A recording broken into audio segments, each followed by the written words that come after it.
ابوبکر صدیق کے گھر تشریف لائے۔ محرم گزر گیا، 26 صفر تھا، اور کہا کہ ہجرت کا امر آ چکا ہے۔ دوپہر تھی شدید۔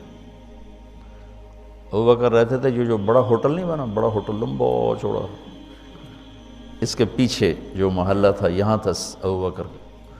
وہ جب یہ سب کچھ نہیں تھا تو اس وقت مکے کے دوستوں نے بتایا بھئی یہاں صدیق کا گھر تھا، یہاں اللہ کے نبی کا، حضرت خدیجہ کا، سارا بتایا تھا۔ تو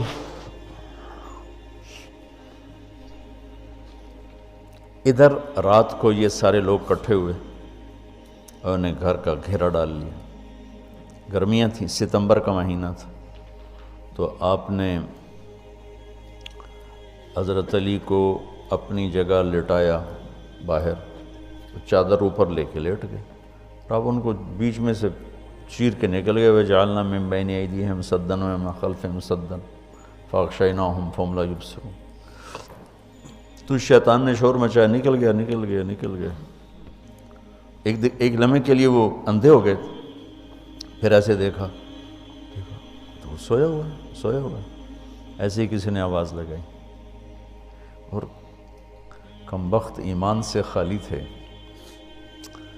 اور معاشرت اس وقت بھی ایسی تھی کہ گھر گھس کے قتل نہیں کرتے تھے۔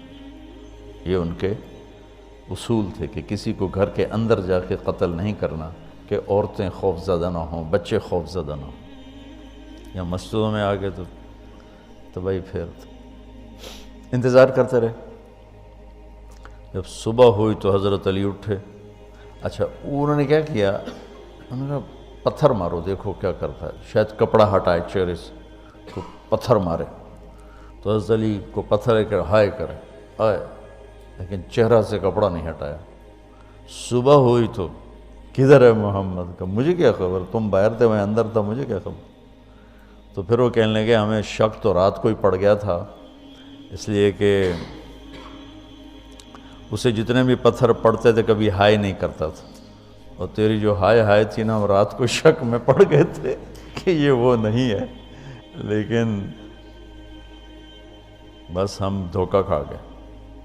تو آپ وہاں سے نکلے تو یہ 27 کی رات تھی، 27 صفر، اور ستمبر کا مہینہ تھا۔ تو 622 عیسوی تھی، باقی ستمبر کی تاریخ دیکھ لینا۔ تو ادھر ہے مدینہ اور ادھر ہے جبل ثور۔ تو ابوبکر نے عرض کی میں نے ایک غار ڈھونڈ رکھا ہے، پہلے وہاں چلتے ہیں، تو جب ہماری تلاش ذرا رک جائے گی پھر ہم نکلیں گے۔ تو اللہ کے نبی پنجوں کے بل چل رہے تھے، پنجوں کے بل، پنجوں کے بل اس لیے چل رہے تھے کہ پاؤں کا نشان دیکھ کر کھوجی پیچھے نہ پہنچ جائے۔ یہ ایک علم تھا جو اب مٹ گیا ہے، کیونکہ سڑکیں پکی ہو گئیں تو چور کا نشان ختم ہو جاتا ہے۔ جب سڑکیں کچی ہوتی تھیں تو اس کے قدموں کو کھوجی پہچانتا ہوا چلتا چلتا چلتا اس کے گھر پہنچ جاتا تھا، چاہے وہ 100 میل ہوتا تھا۔ اپنے بچپن میں نے دیکھے کھوجی گاؤں میں رہتے تھے، ایک دفعہ یوں پاؤں دیکھتے تھے بس پھر اس کو لیکن اب پکی سڑک آ جاتی ہے تو ختم ہو جائے۔ تو یہ کوئی مکہ سے غار ثور 3 میل، تو آپ ایسے جا رہے تھے ایسے۔ ابوبکر کبھی آپ کے آگے چلتے کبھی پیچھے چلتے، کبھی آگے چلتے کبھی پیچھے چلتے۔ تو آپ نے پوچھا یہ کیا کرتے، کبھی آگے کبھی پیچھے۔ تو کہنے لگے اخاف الرصد فامشی امامک، اخاف الطلب فامشی خلفک۔ جب مجھے یہ خیال آتا ہے کہ کوئی آگے چھپا ہوا حملہ آور حملہ نہ کر دے دشمن تو میں آگے ہو جاتا ہوں، جب مجھے خیال آتا ہے پیچھے سے کوئی پہنچ نہ جائے تو میں پیچھے ہو جاتا ہوں، اس طرح۔ تو آپ نے بہت شکریہ ادا کیا ان کا۔ جب پہاڑ پہ چڑھنے کا وقت آیا تو آپ کی انگلیاں زخمی ہو گئی تھیں ایسے چلتے چلتے۔ کس قدر نبی اسباب کی رعایت کر رہے ہیں، اسباب کی رعایت کتنی ضروری ہے۔ اللہ سے ہوتا ہے، اللہ کے غیر سے نہیں ہوتا، 100% سچ ہے، لیکن اس کا محل بہت غلط استعمال ہو رہا ہے۔ تو ابوبکر نے آپ کو کندھے پہ بٹھایا، اپنی کمر پہ، اور غار جبل ثور ایسے سیدھا پہاڑ ہے ایسے، میری آج تک ہمت نہیں ہوئی چڑھنے کی، حالانکہ کتنے سالوں سے اللہ لے جا رہا، تو آپ کو اپنے کمر پہ بٹھا کے اوپر پورا پہاڑ اوپر چڑھے، پھر آپ کو باہر کھڑا کر دے گا، آپ اندر نہیں جائیں گے، خود اندر گئے، ایسے اس کو ٹٹول ٹٹول کے جتنے سوراخ تھے پتھروں سے بند کر دیے، سوراخ باقی بچ گئے، تو اپنی پگڑی اتاری، پھاڑ پھاڑ کے سوراخ بند کی، پھر سوراخ باقی تھے، کرتا اتارا اور پھاڑ پھاڑ کے سوراخ بند کیے، ایک باقی رہ گیا جس میں وہ سانپ تھا۔ علماء نے لکھا ہے کہ وہ سانپ جو ڈس رہا تھا، ایک تو سانپ اپنی فطرت سے ڈستا ہے نا، علماء نے لکھا ہے وہ اس لیے ڈس رہا تھا کہ وہ راستہ مانگ رہا تھا دیدار نبوت کے لیے، یہ کئی علماء نے یہ لکھا ہے کہ وہ اپنی فطرت سے نہیں، احتجاج کر رہا تھا کہ میں نے راہ دے، میں بھی دیدار کروں، میں بھی دیکھنا چاہتا، یہ تھا۔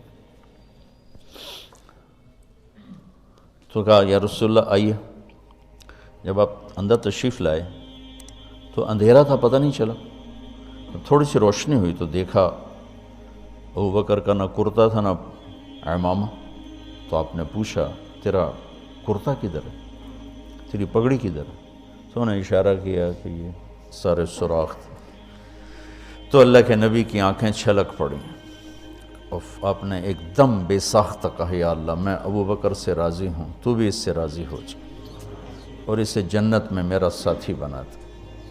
تو اسی وقت جبریل اترے اور آ کر کہا یا رسول اللہ، اللہ تعالیٰ خوشخبری دے رہے ہیں کہ وہ آپ کے ساتھی سے راضی ہو چکے ہیں اور جنت میں یہ آپ کے ساتھی بھی ہیں، یہ خوشخبری ہے کہ یہ جنت میں آپ کے ساتھی ہیں۔ تو انہوں نے، قریش نے کھوجی بلا لی، تو انہوں نے وہ انگلیاں پکڑ لیں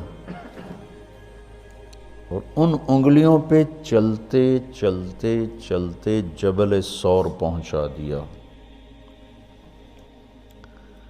تو اللہ نے ان کے آنے سے پہلے، غار کا دہانہ بڑا ہے، ایک بیل ہو گیا، اس کے بیچ میں مکڑیوں نے جالے پھیلا دیے، ایک کبوتری نے تن کے رکھ کے انڈے دے دی، تو ان کے جانے سے پہلے 2 کام ہو چکے تھے۔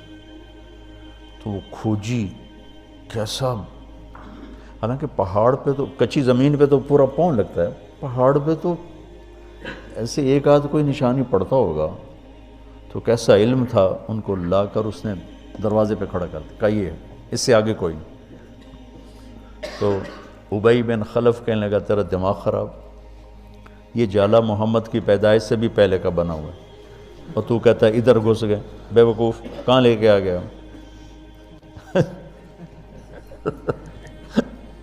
اب ابوبکر ڈر رہے تھے کہ یا رسول اللہ اب کیا ہوگا،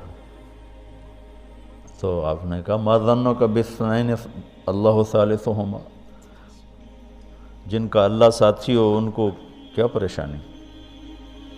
تو امیہ بن خلف نے وہیں دروازے غار کے منہ پہ بیٹھ کے اندر منہ کر کے پیشاب کیا، اب دونوں سامنے بیٹھے تھے، تو آپ نے مسکراتے ہوئے فرمایا دیکھو اگر یہ ہمیں دیکھ سکتے تو یہ یہاں بیٹھ کے پیشاب کرتا، تو انہوں نے آرام سے وہاں پیشاب کیا، وہ سامنے بیٹھے ہوئے تھے دونوں، اللہ نے بیچ میں پردہ ڈال دی۔ قرآن ابوبکر صدیق کے اندر کے جذبے کو بتاتا ہے، لا تحزن، لا تحزن۔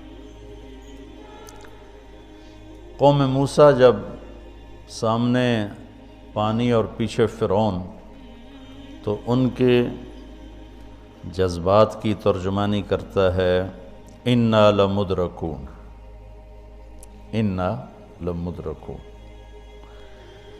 40 برس کی صحبت اٹھائی ہے 2 نبیوں کی، ہارون اور موسیٰ، وہ کلیم اللہ ہیں، پہلے رسول کلیم اللہ، رسول تو ان سے بھی پہلے تھے، کلیم اللہ، پہلے کلیم اللہ ہے، اور 4 بڑے انبیاء میں سے ایک ہیں، ابراہیم، موسیٰ، عیسیٰ، نوح، اور 5ویں ہمارے نبی سب سے بڑے۔ تو جب آگے سمندر اور پیچھے فرعون، تو ان کو اپنے نبی کی کوئی فکر نہیں رہی، نہ موسیٰ علیہ السلام نہ ہارون۔ انا میں غور کرو، اور لام پہ غور کرو، ایک انا اور لام، اس کا ترجمہ میں یوں کیا کرتا ہوں کہ کہنے لگے موسیٰ تو نے مروا کے ہی چھوڑا ہمیں، آپ کا کیا بنے گا، اب کیا ہوگا، آپ کی جانوں کو خطرہ ہے، ہم مارے گئے، ہم پکڑے گئے۔ تو آگے موسیٰ علیہ السلام نے اتنی شدت سے کہا کلا۔ کلا کا ترجمہ میں یوں کیا کرتا ہوں کہ ہو تسی اسے لیک کہ یا تسی پانی ڈوب جاؤ یا تو فرعون لتر مارے، لیکن ان معی ربی، میرا رب میرے ساتھ ہے، مجھے بچائے گا تو میری تو فعل تم بھی بچو گے۔ تو انا لمدرکون ان کے ذہن کی عکاسی کرتا ہے، پستی ذہن کہ صرف اپنی پڑ گئی، اور لا تحزن عکاسی کرتا ہے کہ ابراہیم، ابوبکر اپنی جان کا اگر خوف ہوتا تو لفظ آتا لا تخف، انہیں غم لگ گیا اپنے نبی کا کہ اب میرے نبی کا کیا ہوگا۔